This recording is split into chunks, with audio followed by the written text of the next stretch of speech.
Hello, everybody, and welcome to Hash Rate. My name is Mark Jeffrey. My guest today is the great and powerful Keith Singery, the Bittensor guru. Hello, Keith. Mark, how's it going? It's going great. Lots to talk about since you were last on the show. My God, I want to talk first about DeepSeek. Right, so this new Chinese AI comes out of nowhere. There's debate about whether they legitimately created it for $6 million, whether they stole OpenAI training data. Give me your take on DeepSeek. What do you think about this, and how do you think, does this benefit TAO and Bittensor in any way or not? I think you're going to continue to see this fallout from the, if you want to call it the Cold War of artificial intelligence between the U.S. and China and whatever other little ancillary players are out there generating these models. And you'll see this kind of like fallout trickle down to the open source community, where then with projects like Bittensor and platforms like OpenRouter, you can then start leveraging these things to make them just as accessible as everything that most of the artificial intelligence users are using today, right? Like probably what ChatGPT must have 90% of the queries, going through it or something like that. So when you see something like DeepSeek drop that has the quality level and the returns and the speed of return, and then you've got these different platforms hosting it, and it generates all these eyes, and you're having, billions and billions of tokens being generated as people kick the tires on this thing and realize that it's something that can play with the big boys. Once you get to this level that DeepSeek is at, and we're pretty much already there, but we're just going to continue to see this this equivalency be drawn out across the centralized players versus the open, the open models, as technology and the different ways that these smaller competitors develop ways to build models that are performant without that level of investment that's been required traditionally, or the number of GPUs. You're just seeing the democratization of AI, Yeah, I mean, I think when I saw this happen, my initial reaction was, oh my God, this is fantastic for Bittensor, because now this is an open source model. And first of all, they've proven that you don't need to be very large and very centralized to be a core player in the AI wars, right? Which I think up until like a week and a half ago, that's where my head was at. I was like, you absolutely must be one of these big boys, Meta, OpenAI, Microsoft, somebody like that, just to get a seat at the table to try to take the lead.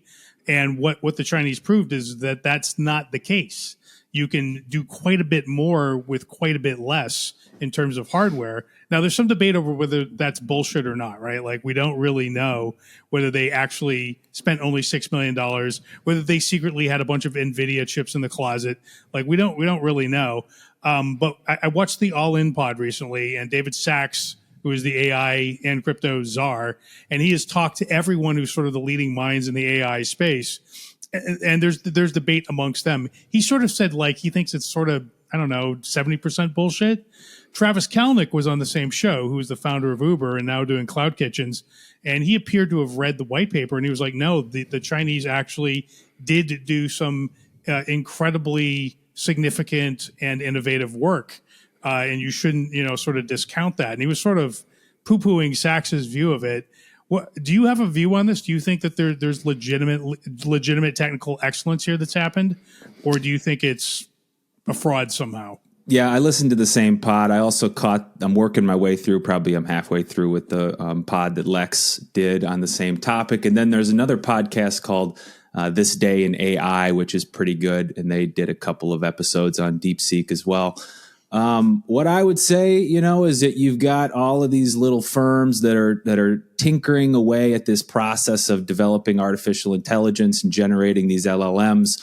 And they're doing it at a much more, mobile and kind of like flexible size. They can afford to take big chances on all of these different training runs that lead to these like stepwise innovations that are happening outside of OpenAI or Anthropic or whatever. Because when you're these larger companies and you now have a track record of success and sort of cornering the market just with brute force, I mean, that's just the easiest way to go to continue to maintain, your number one position. Everyone that's behind then these guys that doesn't have the ability to just pump hundreds of thousands of GPU horsepower into creating these models has to look for different angles to do this stuff. And that's what these guys have done. And like you said, if you take a look at the white paper, there's all of these different elements around training and splitting up how the model basically runs like as a version of a dozen different smaller models within the larger model. Yes. That you don't have to do when you got the horsepower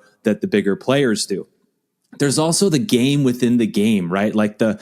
So this DeepSeek is majority owned by some hedge fund or whatever. It's basically like a financial instrument that owns this operation.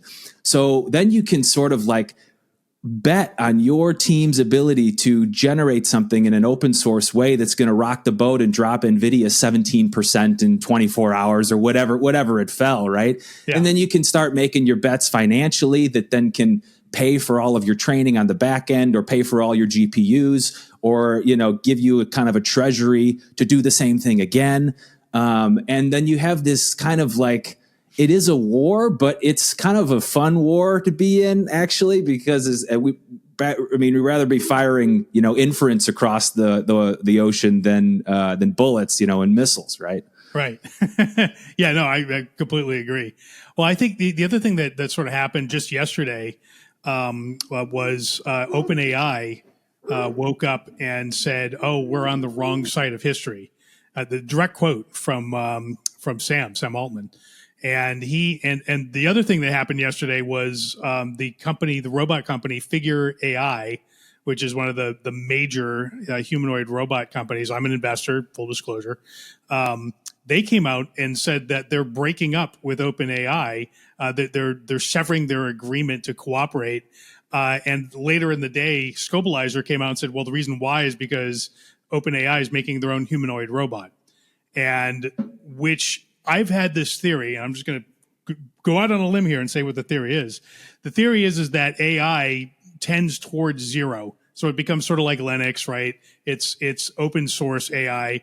It'll be like Linux where people make money supporting it or creating specialized versions of it. There's all kinds of other ways to make money around it, but the core thing will be basically free. And the other sort of sector that will do extremely well is AI expressed in hardware, because hardware is made of atoms and widgets. There can only be so many of them in the world. And as AI becomes better and better and more free, the value of these hardware using AI things will tend towards infinity. Right, a robot that's a genius like Einstein, that's going to be worth a lot more than just sort of a dopey robot, right? So that's the thinking, and it seems that OpenAI and Sam in particular have clued into this same thought and thought, oh shit, I have to own humanoid robots, are where the value capture is going to be. So what do you think? What's your reaction to that? Yeah. So the first shop to give their AI arms, legs, eyes, ears, senses, additional senses beyond the ones that we have as humans, and then incorporate that into the training of their artificial intelligence, and to put these, appendages and these sort of like sensory absorbing elements out into the world and bring that into their training. This is going to be the team that wins. This is like the vital part of artificial intelligence that's essentially missing. Right now, we're doing a bunch of training, mostly based on text, video, audio, whatever.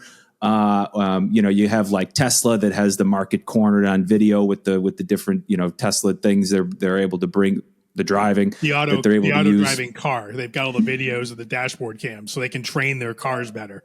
Right, but this is just the beginning, what you really need is the humanoid robot to start bringing in data in the same way that the human eye does, or the ear, or whatever.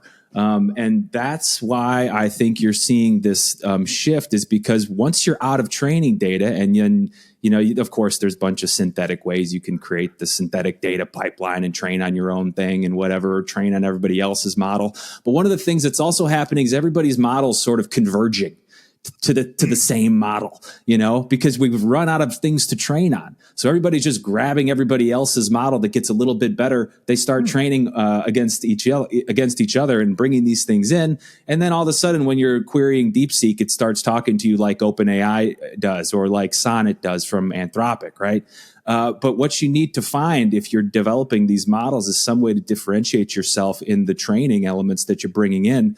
And that's why I think you're seeing companies like Figure getting so much attention, or OpenAI going down the more tangible route of developing something that can walk and talk. And of course, you got Tesla's Optimus. So this is just going to be the way that these larger companies have to go in order to continue to grow artificial intelligence, in my opinion. Hash Rate is sponsored by Ledger. With the announcement of Ledger Flex and Ledger Stacks, Ledger gives you the best security on the planet for your crypto and identity. Ledger Flex and Stacks drive an e-ink screen with the same secure chip that's in your credit card and passport. Except, instead of protecting the secrets of banks and governments, Ledger protects your secrets and your private keys. Ledger supports Bitcoin, Ethereum, Solana, and more than 200 other tokens. The secure touchscreen, plus the Ledger Live app, means that whether you're buying your very first Bitcoin or doing your 2000th swap, you can do it securely and easily with your Ledger. And as always, use my link, shop.ledger.com/hashrate in the show notes to get the very best price whenever you buy a Ledger Flex or Stacks. I hadn't really thought too much about the training data coming in from the robot. I thought about it more as like, the expression of AI, doing things and being active in the world. But yeah, you're absolutely right. The training data, like what does it see? How does it interact with its environment? That's equally as valuable and perhaps even more valuable, right? Because we are running out of training data. Everybody's converging on the same data. Now the other thing was kind of interesting. I thought about the DeepSeek stuff was the design of it was very modular, very agentic, very lots of little coordinating, almost like a swarm, right? As opposed to, instead of a jet fighter, you have a swarm of, 1,000 little things like that, can shoot bullets, right? Mm-hmm. So that's a lot more deadly maybe than a plane dropping bombs. And this sort of feels like the same sort of dynamic. And within DeepSeek, they had this coordination between a bunch of expert systems, which would seem to be very much like what we're seeing with virtuals and Eliza and the agentic stuff that we've seen sort of pop up on X, which I do want to talk about in a second. Is that? Do you think that trend of sort of lots of little AIs that are experts in a narrow sliver coordinating with each other and maybe paying each other in crypto, is that the future, or is it more monolithic and cathedral-like?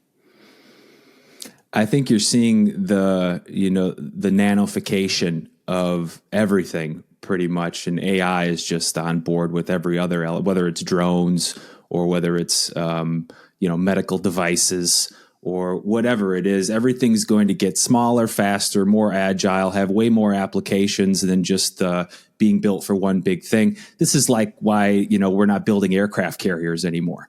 It just doesn't make sense. Right. I mean, it's cool to be able to float one out into someone else's ocean and throw your weight around a little bit, but that thing is a liability now at this point.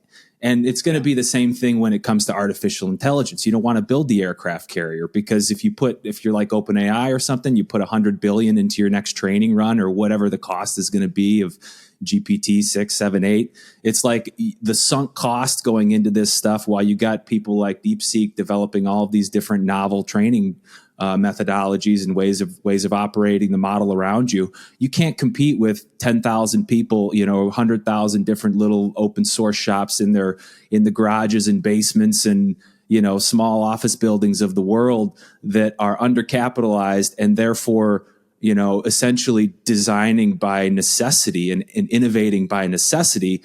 Those you'll never win. Like as a big just bulky behemoth bouncing around, like it's a great way to try to get the market cornered in the beginning, and that's why they've had the success that they had. But if them and the other larger competitors don't find a way to become more agile in their developments, I see then open source just continuing to close the gap and eventually taking the lead.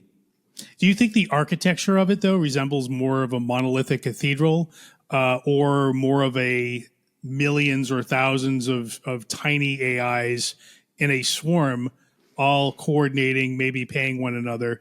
Do you think that's a false dichotomy? Do you think do you favor the swarm over the cathedral, the bazaar versus the cathedral, that kind of vision? You see what I'm getting at? I'm trying to figure you'll out. have like the cathedral that has certain applications where you want like something that's RLHF to hell that you can put in front of your kids and that can teach them, algebra without spewing something weird at them.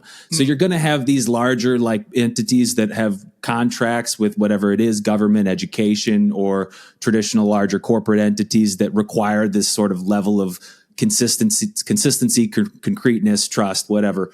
But for the application of the average person, Bittensor is a perfect example where you've got 64 subnets. Essentially we've sliced up this protocol's emissions into incentivizing all of these different unique ways of coming at the problem of artificial intelligence with more than 10,000 different miners doing all of these different diverse things. We don't even know how they're doing what they're doing as a validator or someone operating on Bittensor with the commodities that are coming out. You just see the output.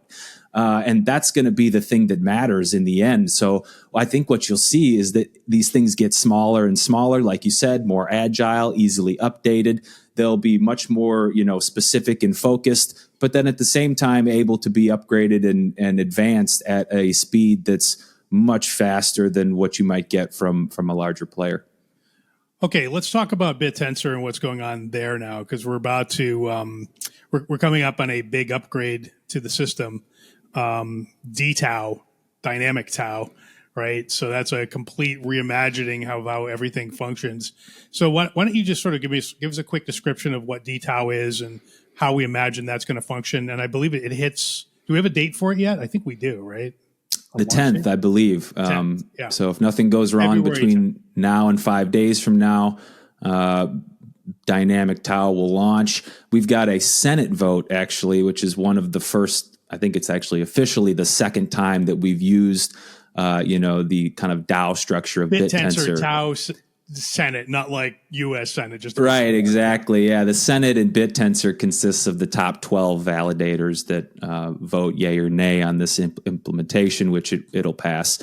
So what Bittensor Dynamic TAO is, it's probably best to just talk about what we do currently. Sure. So like right now as a validator, for example, the validator that I run has just shy of 6% of the network, meaning that I control manually, me as a single individual, control where 6% of the emissions go. So of the 64 subnets, I open up the Bittensor command line interface and type in the percentages that I want to allocate to these different subnets based on hopefully how honestly I think they're contributing to the project in general.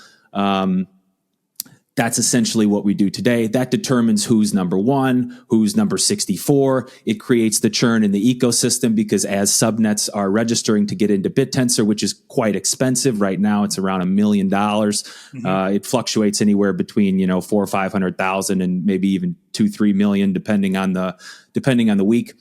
So that is going away, essentially. And what is happening is we are bringing in market dynamics to solve the emissions structure that allows these subnets to earn TAO. And the way that that's going to happen is that everybody that has a subnet now essentially gets all their TAO back except for 100 TAO. Everyone sort of starts at the same level. No matter what you paid for your subnet or how long you've been running or whatever, the 64 sort of start at the same starting line. And based upon the swapping of TAO for what's called a subnet token, each individual subnet is issued a subnet token. And as you take your TAO and turn it into subnet token, that increases the price of that subnet token. And then based on that price, comparatively to all the other prices of all the other subnets, that will now determine the emission flow of Bittensor. And Bittensor's emission flow is considerable. Right now we're still within the first 4 years of the halvings in Bittensor, which mirror Bitcoin. It's almost every 4 years. It's a little bit of, plus or minus based on some recycling that goes on when you register a miner on a subnet. But effectively, it's every 4 years. So we're at about 8 million of the 10.5 million TAO that will be emitted in the first cycle. And the way that this is going to work is that when we kind of hit go on Dynamic TAO, all of the emissions in the amount right now of about 2.2, 2.3 million per day will be determined by the market swapping their TAO in and out of these subnet tokens. Yeah, so let me try to recap that, because some people may not have understood some of that because they're not sort of neck deep in Bittensor and TAO the way you definitely are, and I am to a certain degree, but you definitely are big time neck deep in it. So Bittensor operates like Bitcoin, right? Where there's sort of mining. I'm using it in air quotes because it's different, but there's basically mining where new Bittensor TAO tokens are produced with every block, and the way that they had been. Who got those rewards? Well, it was determined by sort of the council of elders that, he who holds the most TAO sits on the council and could decide where the new TAO flows to, which you ostensibly do based on who is producing the most useful AI. And I know you are, Keith, but I don't know about anybody else, right? I trust you. I've gotten to know you. I'm pretty sure you might be dirty, but I don't think you are. You probably are pretty clean. So, but I don't know anybody else who's sort of producing these things.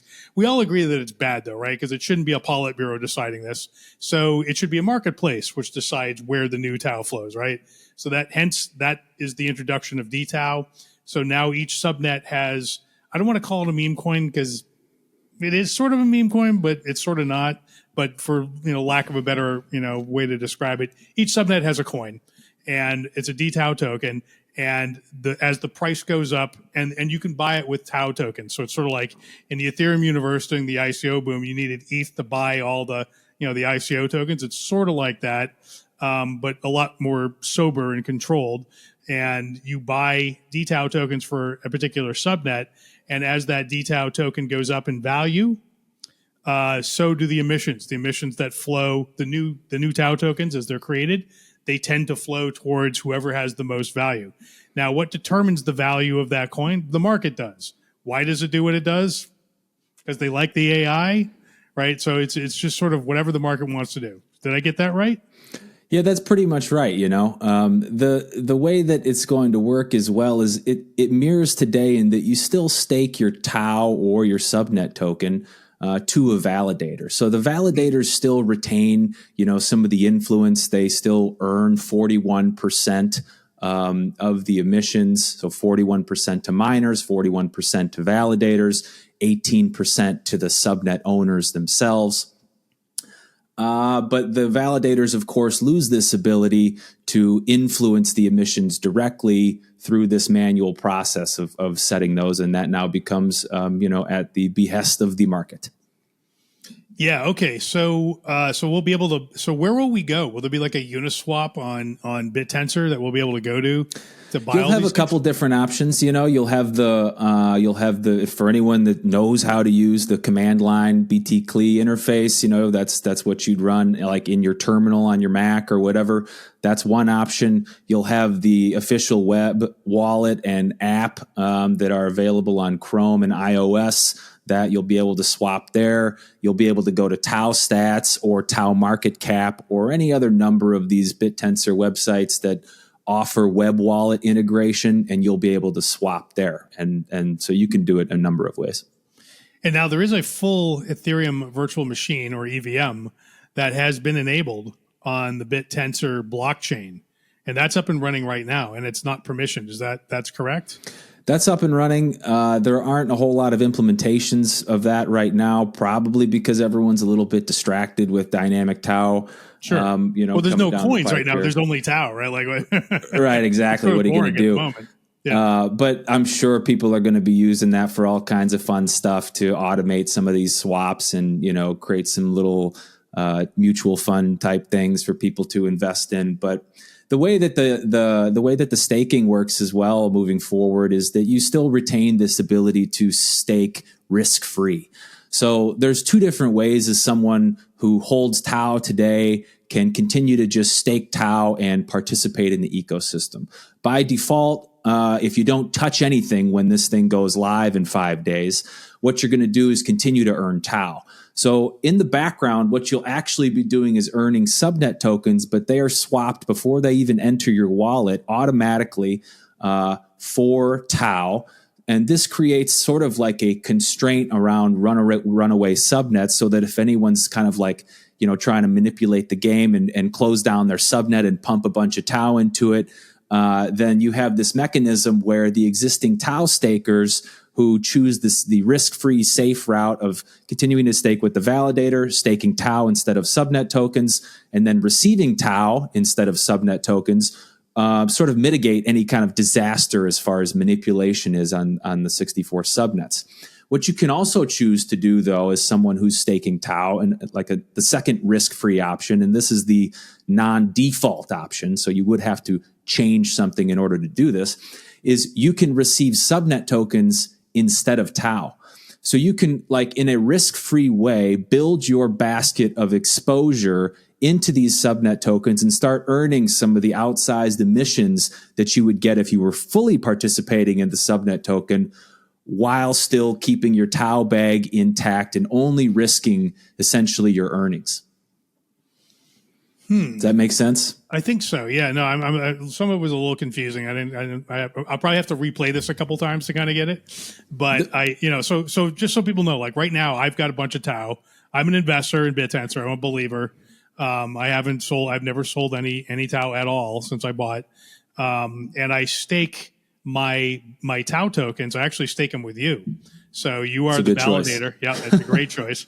So I stake them with the Bittensor Guru validator operation, and there's a whole page where you can kind of pick and choose who you want to back, basically. Yeah. And for that, I earn a portion of the TAO rewards that flow to your validation operation. Right. And so that goes into my wallet, and it's been about a 16% APY has been my calculation of it. Yeah.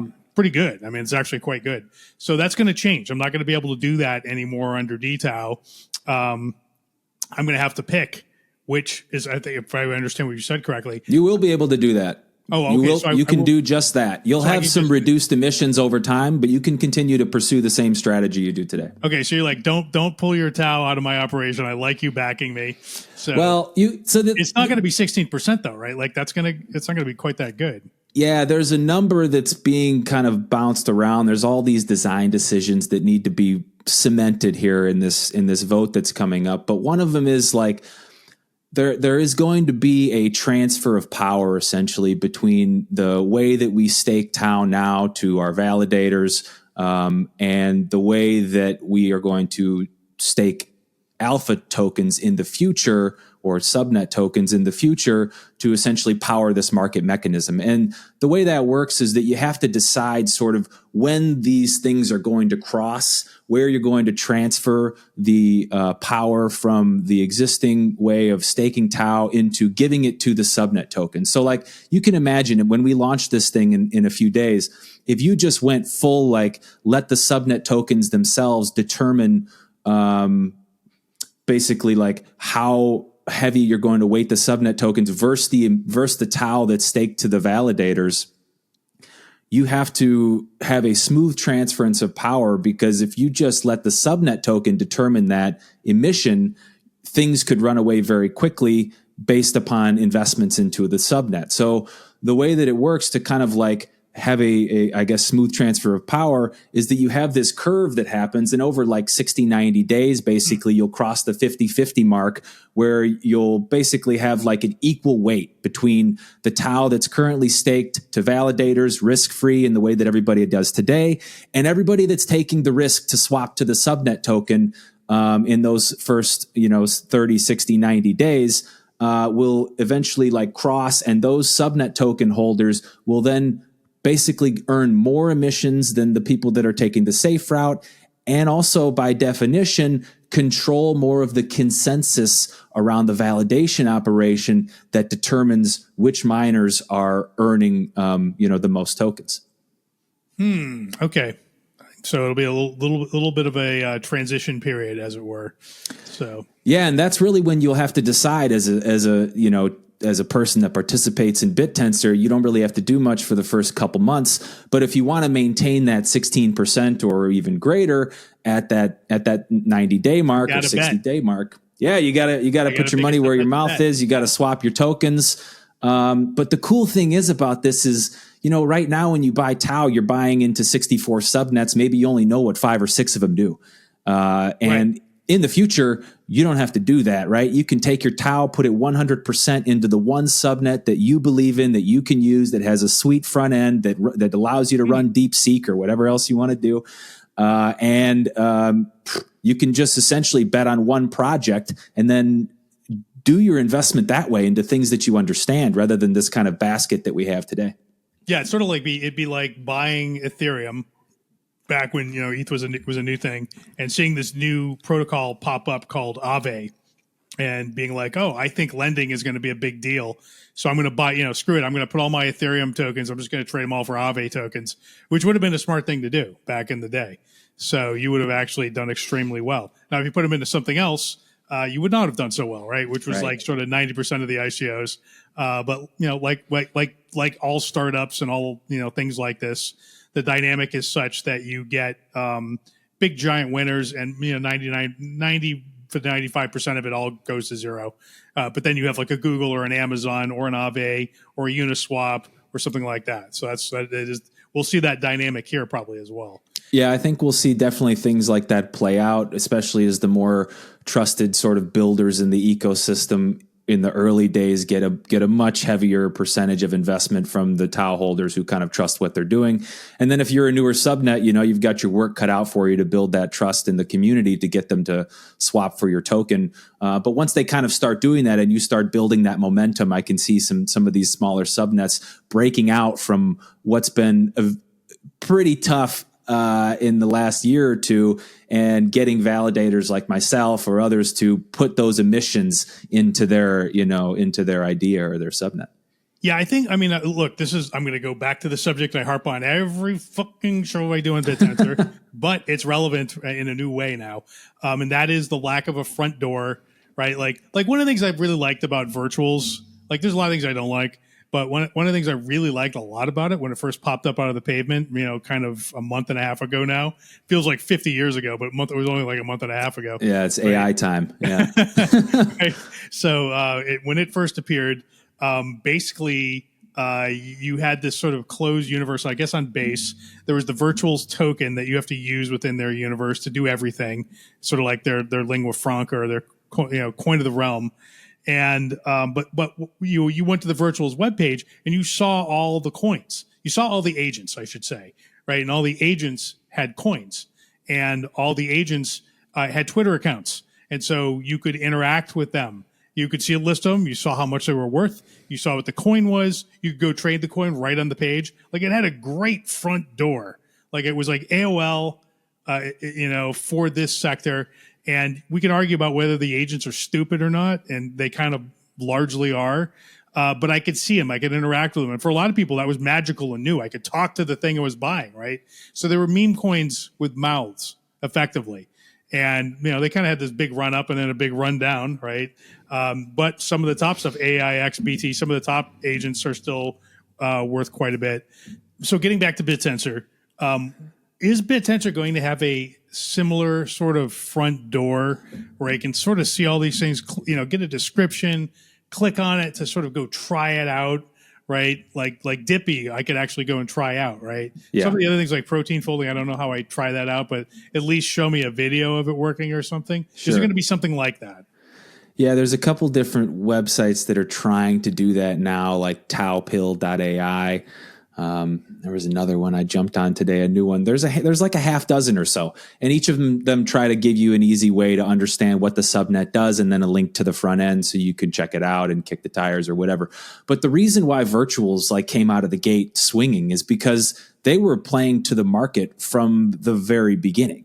So Bittensor, it's important for people to remember this, is that the incentive structure required this bootstrapping of people like myself to understand what subnets were trying to do before they were doing anything, and then allocate emissions to them before there was any real value based upon what they said they were going to do. And then if they delivered, continue to feed them or whatever.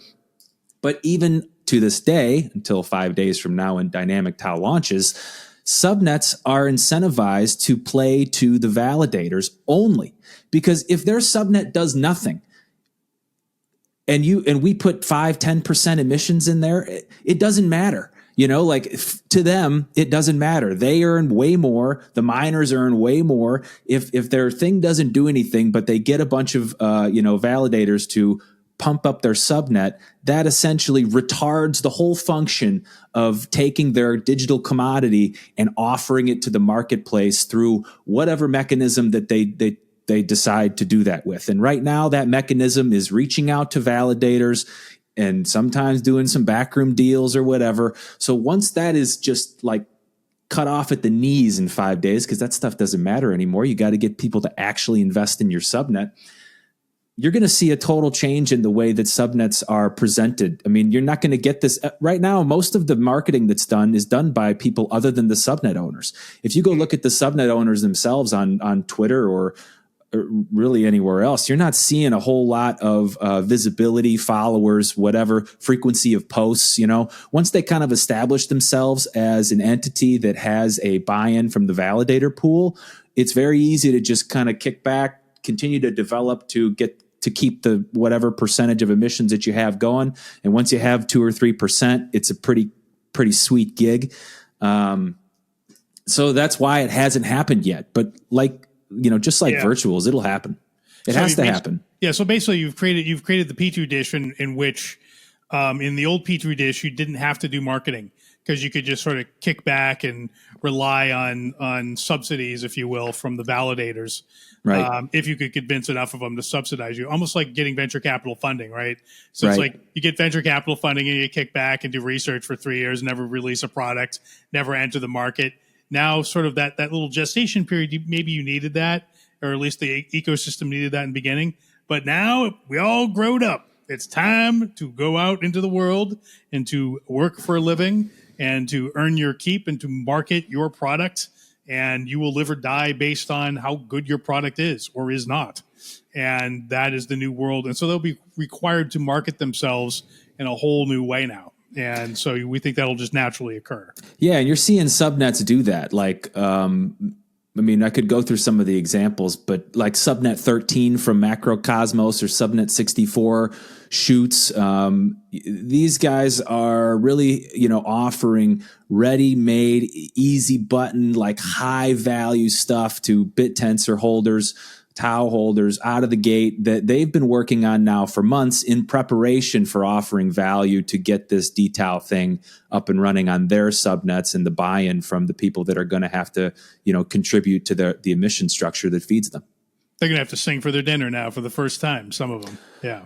Yeah, and before it was just singing to 8 or 10 validators. I mean, if you look at the pool now, it's that once you get past the top 10, there really aren't any validators of size. So you really didn't have to convince that many people to get involved in your project. But it's going to change the whole structure. I'm excited to see what these guys do.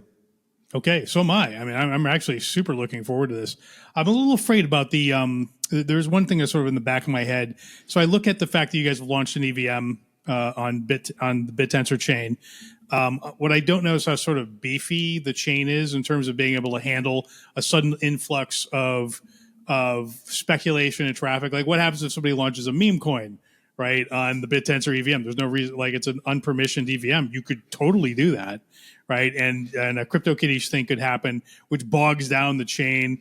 Like what are sort of, has there been talk about providing defenses against the chain being suddenly overwhelmed by a whole bunch of DeFi or meme coin activity? Yeah, actually some of the developments recently in the last few releases have been addressing this and reducing chain bloat and that type of stuff. The development team at OpenTensor has had an eye on that since forever, but we've got all different things now, like limits on the number of transactions you can do based on based on a block sequence. So as a validator, I can only update my weights every 500 blocks, or I can only change a child hotkey every 720 blocks. So there, like, we have some limitations set up, but also the design of the actual protocol has been streamlined, over I don't know how many iterations of releases, hundreds at this point, to prepare for this type of thing. So that's why it's been such a slow rollout from one subnet 16 months ago to now 64 subnets. And then when DTAO comes, we'll take the limit off that entirely. And the whole registration fee for a subnet even goes away. It goes down to, right now, I think it's 1 TAO is the number that's being thrown around out there. Cow. Oh yeah. God, So you're going to have a whole explosion of new people coming into the ecosystem that couldn't afford the 500K plus. Wow, that's big. I didn't know that. That is huge. I knew it was coming down. I didn't know it was going to be like 1 TAO or something like that, because that is like, because right now it's like $1 million to start a subnet, basically, or 3 million depending on the day, as you said earlier. Right. And I've seen that, and a lot of people just don't. They leave because they're like, oh, this seemed like a cool idea, but screw it. I don't have $1 million, so no. Now all these people are sort of in their basements, sort of the crazy innovators at the edge. They're going to be able to create their own subnets and compete and play in this universe. Oh my God, that's going to be amazing. There's going to be tens of thousands of subnets.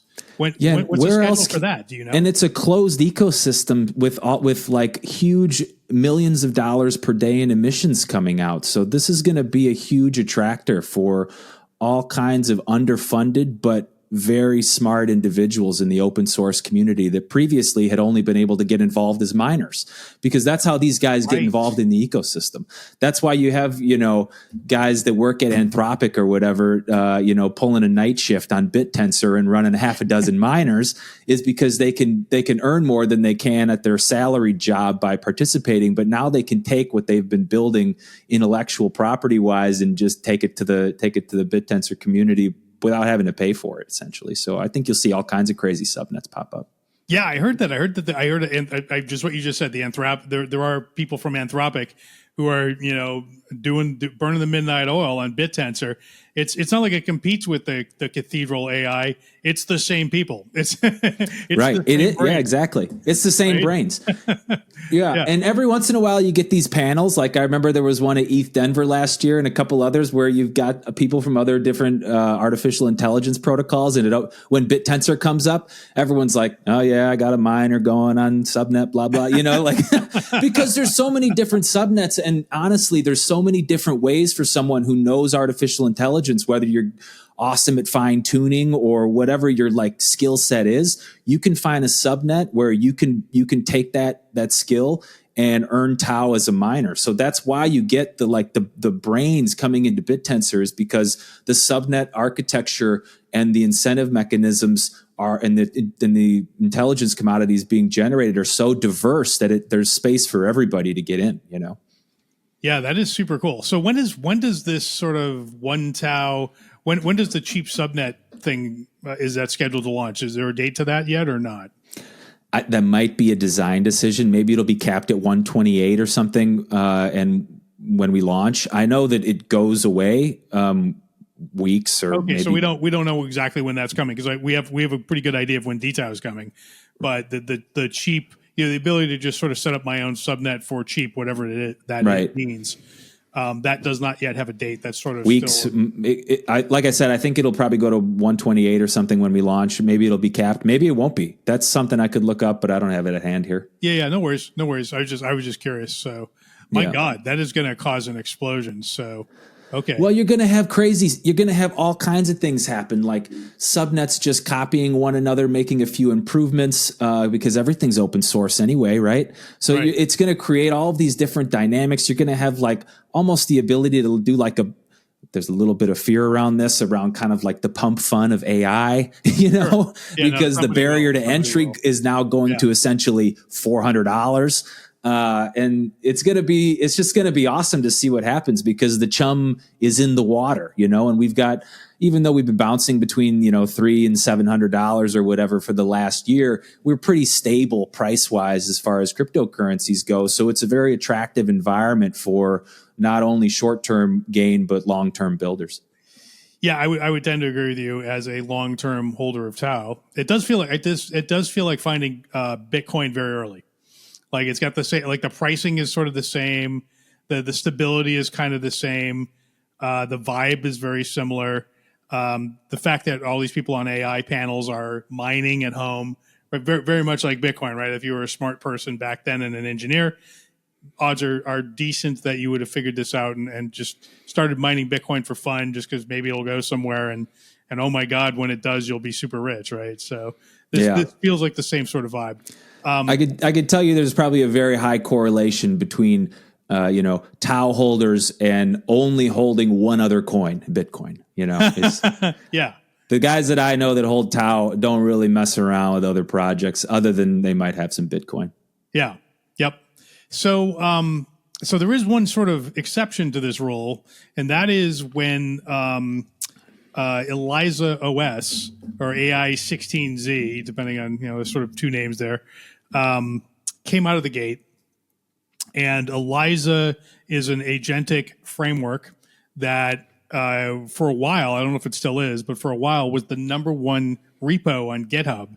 And there was a coin issued that was sort of a meme coin for this repo called AI 16Z. So, in honor of A16Z, right, which is the Andreessen Horowitz, sort of a play on words there. Mm-hmm.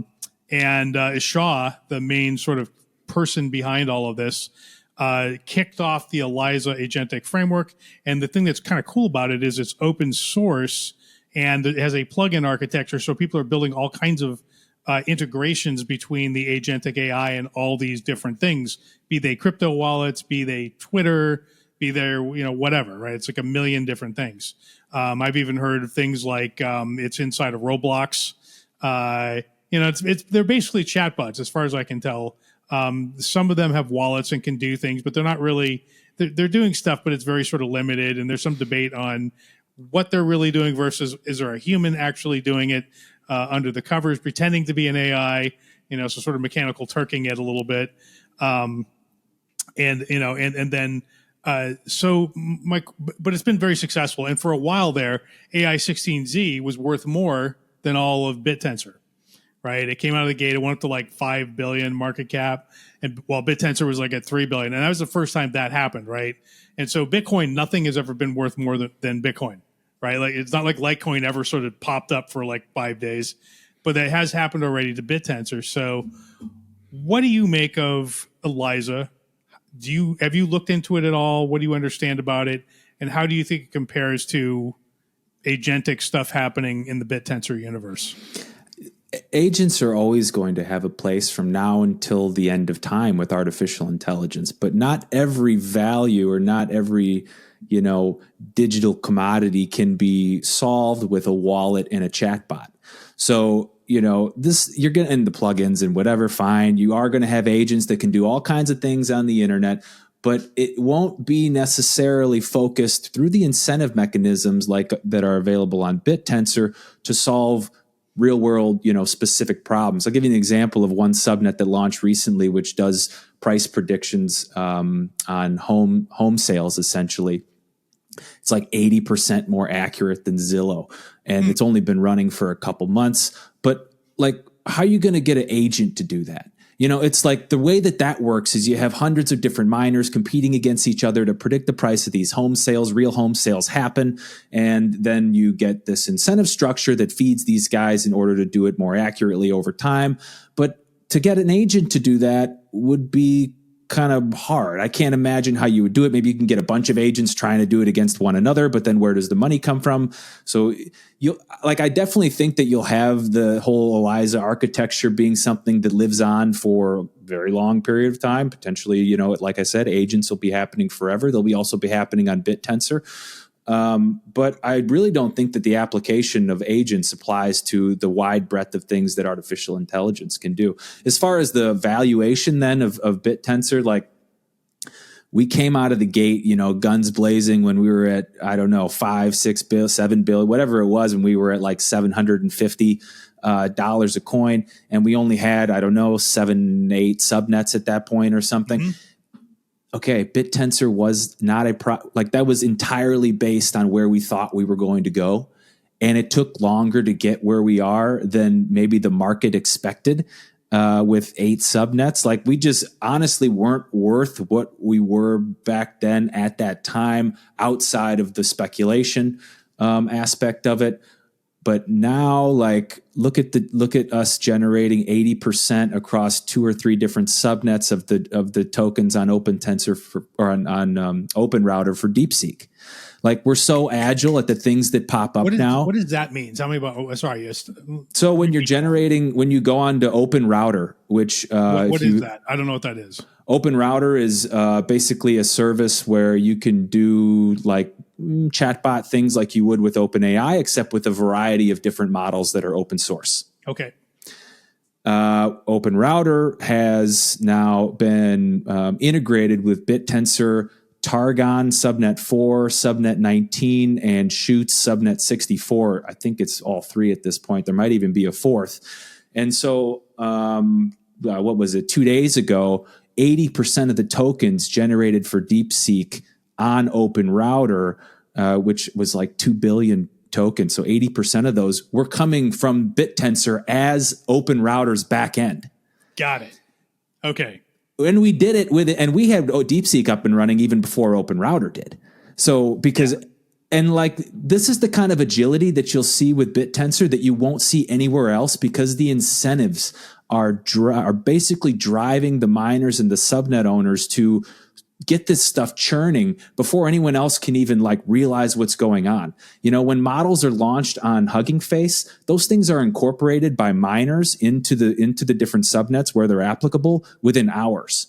You know, like it's just amazing at the ability of these miners, because they're all competing against one another, to incorporate these different things, and they're all competing against one another in these specific tasks. That's where you see a divergence, I think, from the Agentic framework, which is kind of like one entity working at a goal, or maybe trading, or maybe doing some, but it's not necessarily being live compared, scored against other agents doing the same thing, right? Yes. That's the difference for me. Yeah, that's actually pretty interesting. You're right. The agentic stuff, I mean, and to be fair, it's kind of popped and fallen back down again, right? So it'll come back. Of course, like there'll be a new model where because an agent's just a lipstick on a pig. When you get a new model in the background and the agents get better, they're going to pop back up. There'll be a new protocol. Yeah. No, maybe the next one will be on Bittensor. I don't know. You know, well, I think the first agents that people encountered were on X, right? And you could talk to them. And that was magical. People were like, wait, there's like a robot I can talk to, and it knows about crypto and it knows about all the other agents. Right. Like that was new. That was like a magical thing. Right. And then some of them were like, well, okay, I'm managing a hedge fund of, it turns out other agents, meme coins. Right. But whatever. I'm managing a crypto portfolio as a hedge fund manager. And you have things like WAI Combinator, WAI, right? And Sequoia, which is SEKOIA, right? So taking the names of famous venture capital firms and making sort of jokey versions of them as meme coin hedge fund operators. And these things purported to create portfolios and trade coins. I've since learned that there's a lot of human hand working of those wallets, that the agents don't have direct control over those wallets in the way that they seemingly purported to. And I talked to the guys at Codex. I don't know if you know them. They seem to, I know them personally, and they, from what I can tell, they tell me that their agents directly handle the wallet, and I believe them because I know them. Whereas I don't know one way or the other, with the Eliza stuff. But I guess where I'm going with this is the agents are very limited in what they can do right now, and they're sort of boring, and you get bored of them fast.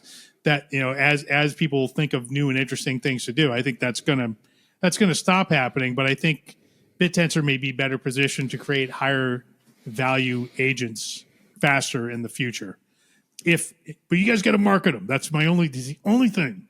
Yeah, I would suggest you take a look at Efficient Frontier. It's Subnet 53. I did a pod with those guys maybe a month or two ago, but they're essentially doing what an agent does and using miners in a basket of the top 20 cryptocurrencies or so to do competitive trading. And on a daily basis, they're weighed against one another.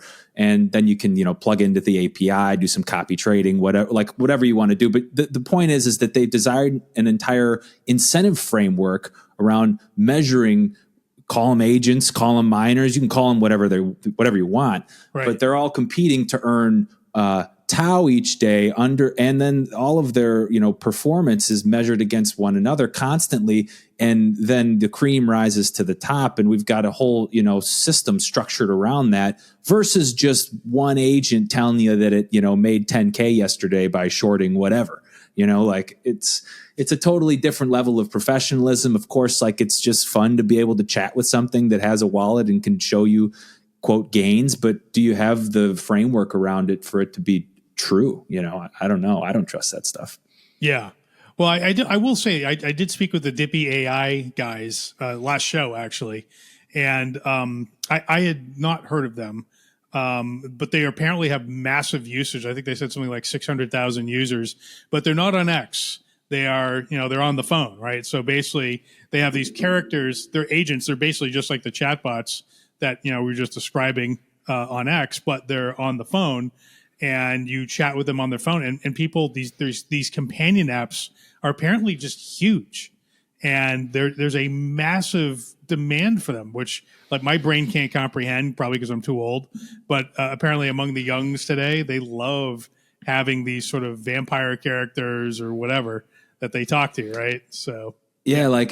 It's funny you bring Dippy up, because Dippy is the subnet that our validator actually funded, the first subnet that we funded. And those guys have delivered on every single promise that they've had, including using other subnets as the backend so they use actually Subnet 4 and I think Subnet 19 now as the backend for the essentially the chatbot. They've also now integrated visuals into it, so you get And if you haven't used it, all you got to do, download the app. I'm not saying I'm on there every day, but a month ago, I did get on there and create a character based upon Alabama from the movie True Romance. It's a Quentin Tarantino film from the early 90s. Knew who Alabama was. And after 4 or 5 minutes, I'm in the car with Alabama. We're going to a movie, things are getting a little steamy back there. And I could see, I have way too many things going on in the real world to be sitting on an app like that.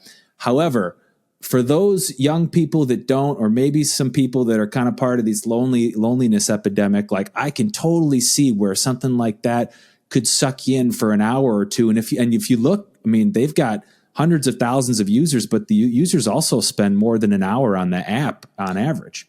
That is heroic. Yeah. That's It's unbelievable. Insane. That's just the chat, man. That's just the words on the screen. They have to read it. Pretty soon they're not going to have to read anything, and you're going to have the video coming at you. And then what? How many hours? It's just, as far as attention getting stuff, has to be the number one on Bittensor. Actually, when I jumped on, they had some stuff going on about the mobile apps blowing up in Germany. They were number 4 or 3 in Germany, ahead of Netflix. That is crazy. But yeah, no, the engagement is insane. And in the late 90s, I did a thing called The Palace, which was this metaverse chat thing. Very graphical. And you can see sort of this here is what it looked like. And it basically had 10 million users. And the higher the bid is that our usage, the average session was 40 minutes.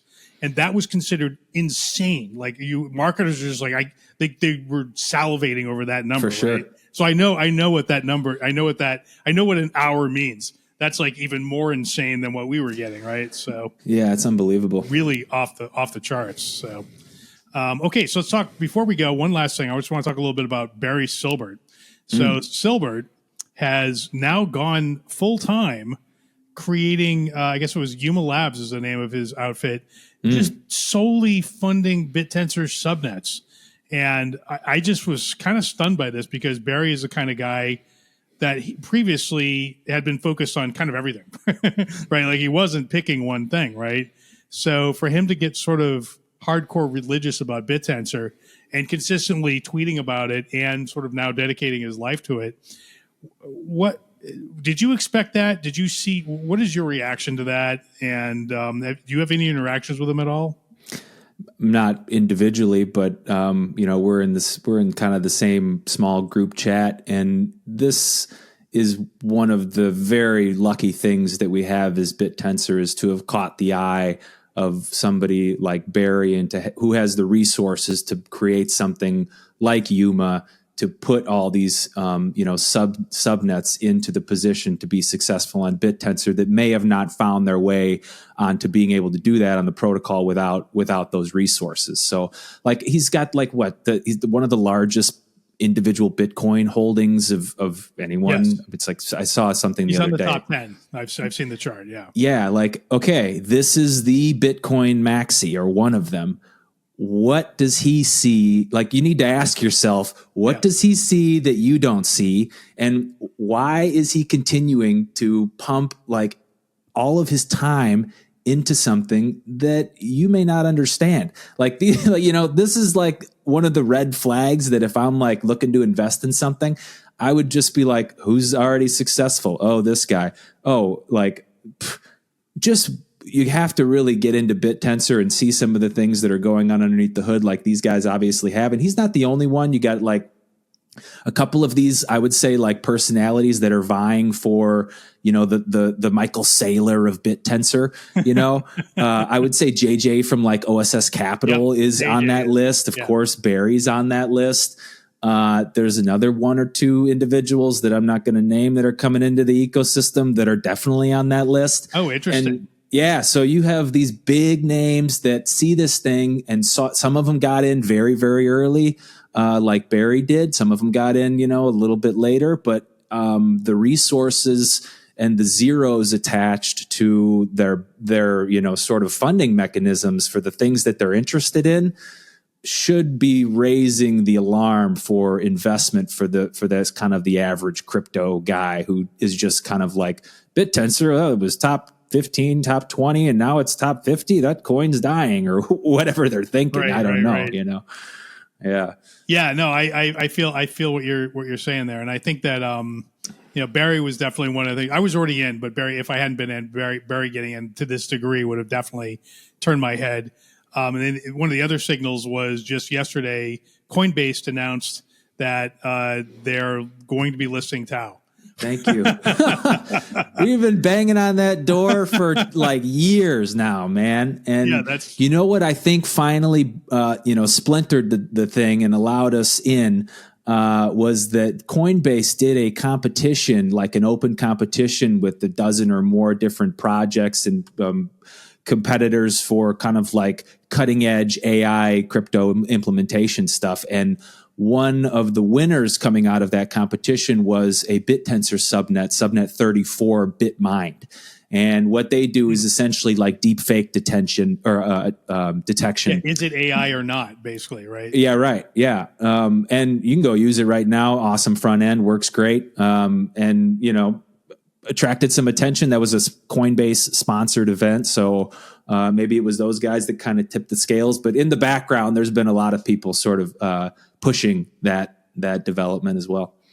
Very interesting. Well, Keith, we're past the hour now, but I just want to thank you for jumping on. It was sort of a spur of the moment thing. Really, really appreciate seeing you. Before we go, is there anything you want to plug? Any websites? Any X handles? Go for it now. No, not really. Just, Bittensor Guru if you want to check out what I do. Bittensor if you want to see one of the coolest implementations of decentralized artificial intelligence and crypto. And yeah, Mark, thanks for having me on. I love following your stuff as well, even the political angles and things. I think you have a very balanced and, intelligent take. So I like following you, and thanks for having me on. I try not to do so much of the Trump because it gets a little bit much. It sets people off. This is like the accordion that he does. Oh yeah, man. All right. With that, I think we should end the show now. This has been Hash Rate. My name is Mark Jeffrey. We'll see you all next time. See you, Mark.